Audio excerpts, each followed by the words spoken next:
Hi everyone, I am Brittany the Cosmic Lunar Soul. Welcome to my channel if you're new. Welcome back to all of my subscribers. Today I want to talk about spicy science, which is basically what I believe witchcraft to be. So if you are into more of a secular practice, or if you're just curious how someone who has a secular practice comes to the conclusion of what witchcraft is, make sure you stay tuned and yeah.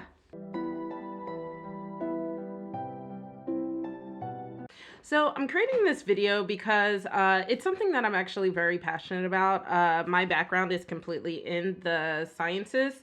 So it really did impact how I began my journey in witchcraft. And a lot of communities, I've spoken about this on my channel before, but a lot of communities are very, very pagan, and it's very off-putting for me as someone who does not like to incorporate religion or religious things into my life. So what this video is about, and hopefully it helps you, is to talk about witchcraft in a more logical and more of a scientific way.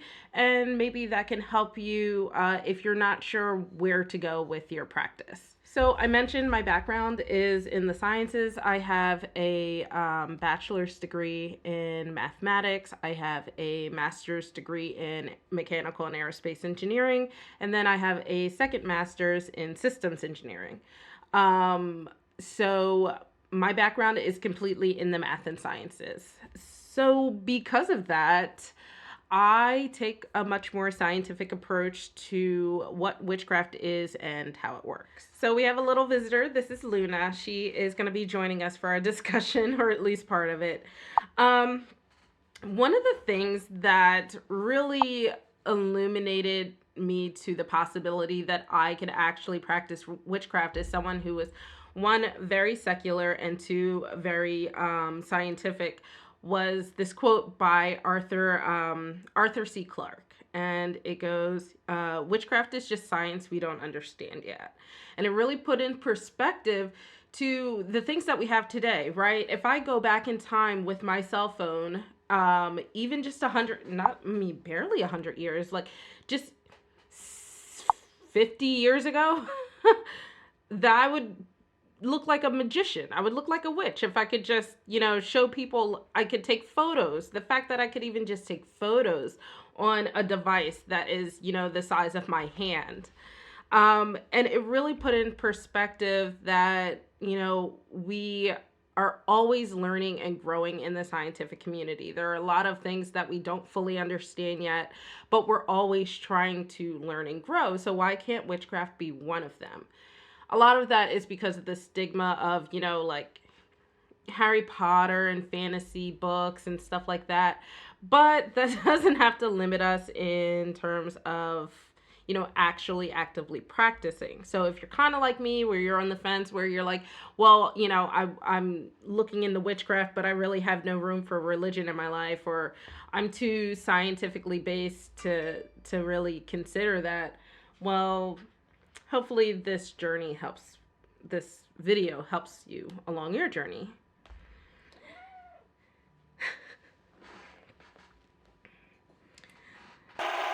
So let me talk about my approach to spell work. So I mentioned before that I like to approach things from a very logical, scientific way. So that is kind of how I get started. I get started with a spell or a ritual or anything like that as if I am planning to go to work in a lab. So basically, I ask myself, what is my goal with this experiment, aka spell or ritual? What ingredients do I need based off of making sure I can get to that goal? And then also, what are my results? So if you are also in the scientific field, this kind of is probably starting to sound familiar. It's a abbreviated version of the scientific method. So as you go through these things, as you're doing spells, you document your results, you reflect on them, and then if you need to do them again and make adjustments because maybe the results weren't quite right, then you go back and do that. That to me is why I have a book of shadows. It's like keeping a scientific journal, right? Where I keep track of the things that I've done, the things that I want to change. I go back and make notes. Sometimes it's based off of how I'm feeling and I can't explain it yet. But again, witchcraft is just science we don't understand yet, right? But as long as I have a book to keep notes in, then that's what it's for. So to me, my Book of Shadows is like my notebook. So in school, I kept notes of things that I learned, and in witchcraft, I do the same thing. So, considering it as an abbreviated form of the scientific method, I think helps to give you almost like a guideline, like a path to follow, while it's still being free enough that you can make adjustments as needed. And I also think it helps, especially if you are new into witchcraft, if you're starting to really get out of using like pre-made spells from books and stuff and you really want to make things your own. I think it helps give you a path of how to move forward if you're not quite sure where to go. So with that being said, I think what it's boiling down to is that energy is the core of what my practice is really based off of, because energy is something that can be measured, it can be observed in certain kinds of ways. And while witchcraft might be more of the less observable side, it's still something tangible that you can fall back on and kind of create that foundation of understanding from. So, I mean, with that thought in mind, you understand that energy is all around us. It kind of has the same concept, similar concept as being an animist without the like religious-y part of it. It's more of a factual, logical thing. Everything has energy. And going off of that, we have the laws of energy, we have the laws of conservation of energy. So a lot of this stuff can start to really form a really tangible practice if you consider that. And I think that it helps to alleviate a lot of the, if especially if you're online, if you've kind of not had an in-person group of people that you can talk to, or if you've really relied on books and videos and just online communities, you realize how very religious they are. And a lot of times it can be very unrelatable because a lot of things don't make sense. And I don't like to participate in things that don't make sense to me. We'll kind of get into that in the end of the video. But so I like to keep energy as the foundation of everything. So if we go back to my spell work example from before and approaching it as if I'm entering a lab,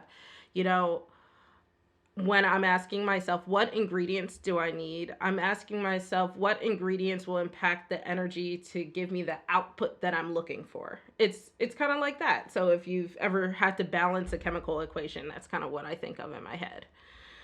Let's go on and talk about divination. So if you've seen some of my previous videos, I don't consider divination witchcraft.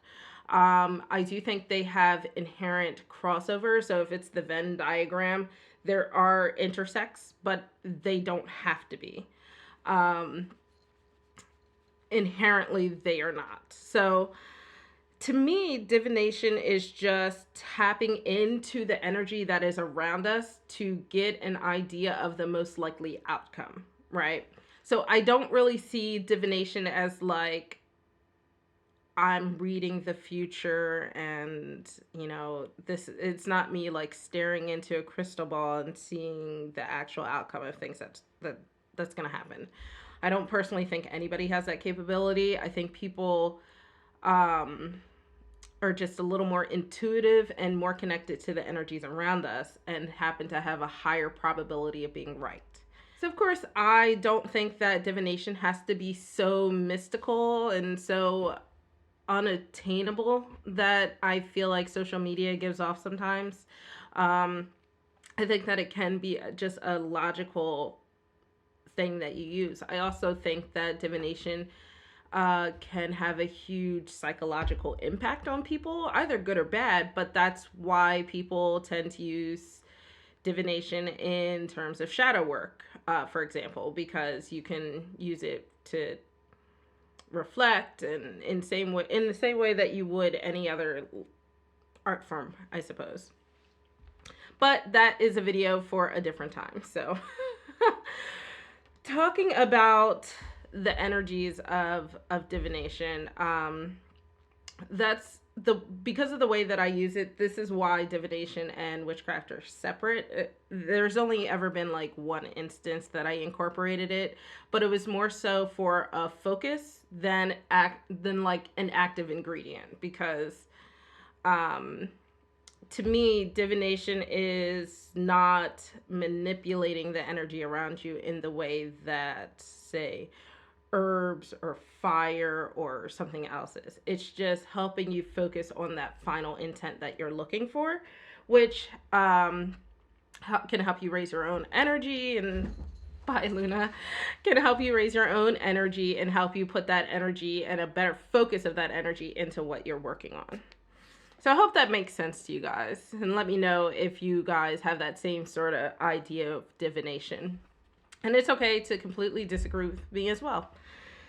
So I mentioned earlier about how I am very just not into religion. I've kind of gone through cycles of this where I've been interested in religion, but I've never been interested in actually being religious or inviting a religion actually like into my life permanently. So witchcraft was no different, right? So when I was, back in the day, baby witch, trying to figure out things, a lot of books are presented from a very Wiccan perspective and therefore introduce the concept of god and goddess. I'm not like the divine. I don't like that kind of stuff. I don't like the overly mystical, nonsensical things. I do want to caveat, I understand that people need different things to get through their lives and different things are important to different people. So I'm not knocking it. I'm just saying that that's not for me and that's not what this video is for, and it's not for the people that need that. But that being said, I feel like what religion really is a result of is, the personification of the energy around us to form these different deities. So, that could be the weather. Like explaining thunder is why we have Zeus, or explaining the energy that creates the emotion of love, which would be Aphrodite. I don't I'm very bad with like mythology, as you can tell. But that being said, I think that this is just humans' nature, humans' way of creating some form of understanding of something that is not fully understood, at least back in the day, right? That's kind of why, like Neptune explaining that people angered the sea gods. That's why their ships sunk, not because they happened to go through a bad storm, because they didn't know how to actually measure the weather. So I think that, being now in 2023 and understanding how those things work and realizing that those were just a means for people to get through the day, and realizing they're just personifying energy. So again, it all goes back to just the energy of things. So to me, because it's just energy, it itself holds no power and therefore cannot affect my processes, good or bad. It requires me to be the source of that energy. So, yeah, I think that's kind of why I don't really enjoy the idea of inviting like deities and stuff like that into my life, because they are something that are ultimately taking power away from me, and I don't like that concept. So that's kind of why I've not ever really been drawn to paganism. So let's talk about one last thing and then we'll kind of wrap it up, and that is sort of astrology.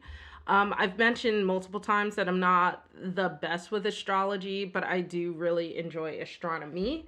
Um, just because that's kind of what I have at least some sort of little bit of background in. So I do believe that there is some basis in astrology. I don't think, again, going back to my explanation of divination, I don't think that it can foretell any future that's really going to happen. It could give you a likelihood of the path going forward based off of how the energy is being manipulated around you, but it can't force a certain future, and it can't actually predict a certain future. I feel like astrology is just taking the science of the planets and morphing that into the spirituality of what witchcraft is, or what, or just around what astrology is, because astrology is also not technically witchcraft. But so if you really think about it, right? Going back to just the science, let's use the sun as an example. The sun is always directly affecting the earth, right? We get our warmth from the sun, we get UV rays from the sun, we get a lot of things from the sun. I mean, we wouldn't have the aurora borealis without the sun. So there is energy coming from the sun, and that can affect us in ways that we aren't quite sure of yet. So when someone is saying that they're creating sun water, or conversely making moon water, I think that those can have direct influences on that vessel. You're just manipulating the energy within that water to use for a different purpose, or to use for extra purposes, I should say, because it's still water at the end of the day. Also, like when people collect rainwater, there is an element of entropy and chaotic energy in storms that can be measured. I actually did a paper about the entropy of tornadoes, and using the change of or using the measurement of the entropy in a system to predict whether tornadoes will be produced from that system or not. So you can actually, I feel like, capture this, because we can capture it in devices in order to measure it. So why can't we capture that energy into other devices or vessels, right? And use them for our purposes. So again, to wrap up this video, everything in my practice is all about energy, the movement of energy, the manipulation of energy, and how it affects me and how I can affect it. And I think that doing that gives me the power in my practice versus giving it to someone else to help me in my own practice, if that makes sense. So you guys, if you are also a secular witch, or you've been like trying to figure out where you fit into that spectrum, comment below and let me know what you guys think. Is energy the basis of your practice? If not, let me know what it is, because I love hearing about other people's perspectives and other people's practices. And yeah, I guess that's it for this video. If you enjoyed it, give me a like, hit that subscribe button and that notification bell so you don't miss out on any future videos. All right, bye guys.